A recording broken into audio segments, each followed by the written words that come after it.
আজকের topic index, যার plural হচ্ছে ইন্ডাইসেস। এর সাহায্যে আমরা বুঝতে পারি একটা লেটার কতবার ওই লেটারের সাথে মাল্টিপ্লাই হয়েছে, অথবা একটা নাম্বার কতবার ওই নাম্বারের সাথে মাল্টিপ্লাই হয়েছে। অর্থাৎ it tells us how many times a letter has been multiplied by itself or how many times a number has been multiplied by itself. এখন আমরা এক্সাম্পল হিসেবে লিখতে পারি a cube, a to the power 3 কে আমরা a cube বলি। এটার অর্থ 3s মাল্টিপ্লাই করে আমরা a কিউব পেয়েছি। নাম্বার দিয়ে যদি লিখি 2 to the power 4 equal to 2 into 2 into 2 into 2। এখানে 4টা 2 আছে। এখানে আমরা দেখতে পাচ্ছি 3টা এর উপরে কোনো পাওয়ার নেই। যখন কোনো পাওয়ার থাকে না তখন বুঝে নিতে হবে যে 1 পাওয়ার হিসেবে আছে, এবং মাল্টিপ্লাইয়ের সময় এই পাওয়ারগুলো অ্যাড হয়ে অ্যান্সারের পাওয়ার হিসেবে বসেছে। অর্থাৎ 1 into 1 plus 1 plus 1 equal to 3। এখানে যেমন 2 এর পাওয়ার 1, so 1 plus 1 plus 1 plus 1 equal to 4। এখানে 4টা 2 এর পাওয়ারকে আমরা অ্যাড করে 4 পেয়েছি। এবার যদি আমরা দেখি a cube into a square, তাহলে আমাদের অ্যান্সারের পাওয়ার কি হবে? এখানে 3 আছে আর 2 আছে। আমি বলেছি মাল্টিপ্লিকেশনের সময় পাওয়ারগুলো অ্যাড হবে, সো আমরা অ্যাড করি 3 প্লাস 2 ইকুয়াল টু 5। সো আমরা বলতে পারি যে আমাদের অ্যান্সারের এর পাওয়ার হবে 5। এভাবে যদি বেসগুলো মাল্টিপ্লাই আকারে থাকে তখন পাওয়ারগুলো অ্যাড হয়ে অ্যান্সারের পাওয়ার হিসেবে বসবে। কিন্তু একটি পাওয়ার যদি আরেকটি পাওয়ারের পাওয়ার হিসেবে থাকে, আমি যেভাবে লিখেছি এভাবে থাকে, তখন কি হবে? তখন কিন্তু পাওয়ারগুলো মাল্টিপ্লাই হয়ে অ্যান্সারের পাওয়ার হিসেবে বসবে।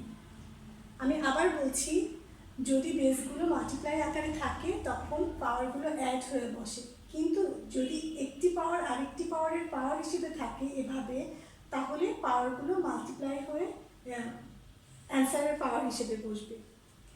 আবার যদি বেসগুলো ডিফারেন্ট হয় এবং পাওয়ারগুলো ডিফারেন্ট হয়, তখন কিন্তু কোনো মাল্টিপ্লাই বা পাওয়ারের অ্যাড কিছুই হয় না। তখন a কিউব ইন্টু বি স্কোয়ারকে যদি আমরা মাল্টিপ্লাই করি এভাবেই বসবে a cube into B square হিসেবে। বাট যদি বেসগুলো ডিফারেন্ট হয় কিন্তু পাওয়ার সেম থাকে, তখন কি হবে? তখন বেসগুলো মাল্টিপ্লাই হয়ে বসবে এবং পাওয়ারটাকে কমন নিয়ে একবার বসাতে হবে। আমি বোঝার সুবিধার জন্য নাম্বার দিয়ে এটিকে লিখছি। Suppose 3 to the power 4 into 2 to the power 4। এখানে বেসগুলি ডিফারেন্ট কিন্তু পাওয়ারগুলি সেম। তাহলে কি হবে বলেছি? বেসগুলি মাল্টিপ্লাই হয়ে এখানে বসবে 3 টু জার 6, আর পাওয়ার কমন নিয়ে একবার বসবে। সো আমরা এখানে কিছু রুল দেখতে পেলাম, যেমন বেসগুলো যদি মাল্টিপ্লাই করা হয় তখন পাওয়ারগুলো অ্যাড হয়। একটি পাওয়ার যদি আরেকটি পাওয়ারের পাওয়ার হিসেবে থাকে তখন পাওয়ার দুটি মাল্টিপ্লাই হয়ে অ্যান্সারের পাওয়ার হিসেবে বসে। বেস দুটি যদি ডিফারেন্ট হয় এবং পাওয়ারগুলো ডিফারেন্ট হয় তখন কোনো চেঞ্জ হবে না। আর যদি বেসগুলো ডিফারেন্ট হয় কিন্তু পাওয়ার সেম হয়, তখন বেস দুটি মাল্টিপ্লাই হয়ে বসবে এবং পাওয়ারকে কমন নিয়ে একবার বসাতে হবে। এবার আমি দেখাবো ডিভিশনের সময় কি হয়। ডিভিশনের সময় বেসগুলো সেম হলে পাওয়ারগুলো সাবট্রাক্ট করতে হয়। So 6 minus 4 equal to 2। So এখানে যেহেতু বেসগুলো ডিভাইড করা হচ্ছে, সো পাওয়ারগুলো সাবট্র্যাক্ট করতে হবে এবং অ্যান্সারের পাওয়ার হবে 2। 6 মাইনাস 4 ইকুয়াল টু 2। এবার আমরা নাম্বারের সাহায্যে লিখি 3 to the power 4 divided by 3 square equal to, এখানে ডিভিশন বলে পাওয়ারগুলো সাবট্র্যাক্ট হবে। 4 minus 2 is equal to 2। So আমার অ্যান্সারের পাওয়ার হবে 2। এখন আমি বলেছি বেসগুলো সেম হলে মাল্টিপ্লাই বা ডিভাইড করা যায়, কিন্তু বেসগুলো যদি ডিফারেন্ট হয়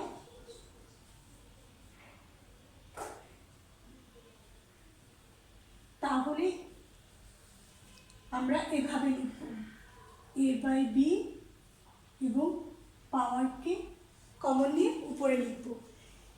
এটা আমি নাম্বারের সাহায্যে করব। 4 cube divided by 2 cube. So আমি যদি এভাবে লিখি 4/2 whole to the power cube, 4 আর 2কে যদি ডিভাইড করি তাহলে আমাদের আসবে 2 টু দি পাওয়ার কিউব।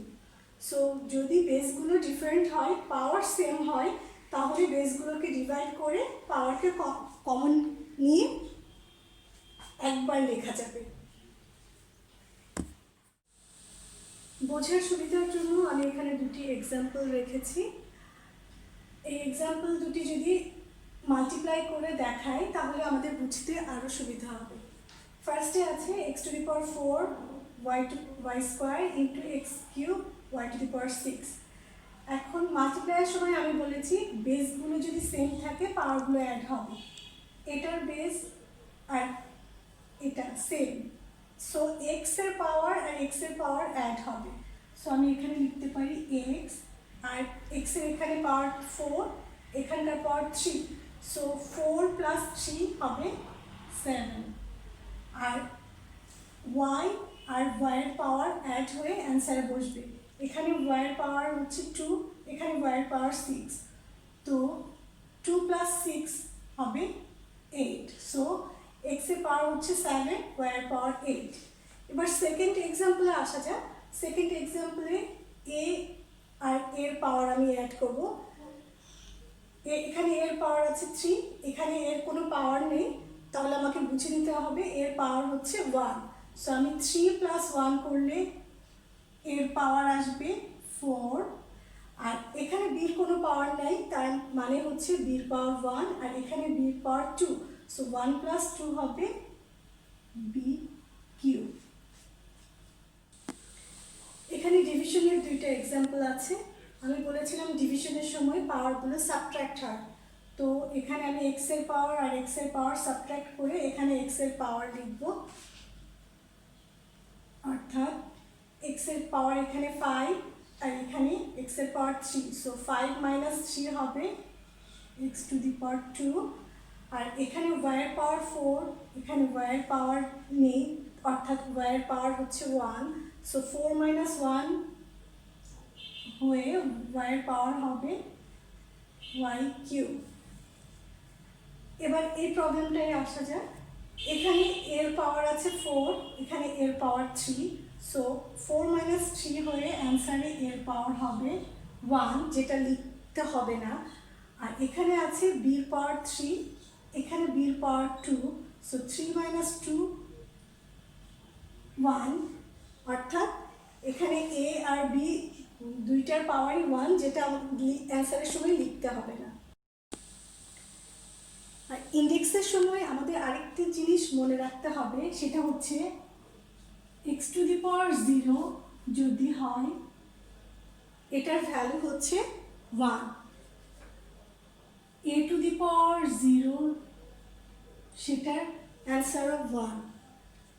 এখানে যদি থাকে কোনো নাম্বারের পাওয়ার 0 সেটার অ্যান্সারও 1, অর্থাৎ যে কোনো কিছুর পাওয়ার যদি 0 হয় তাহলে তার অ্যান্সার হবে 1।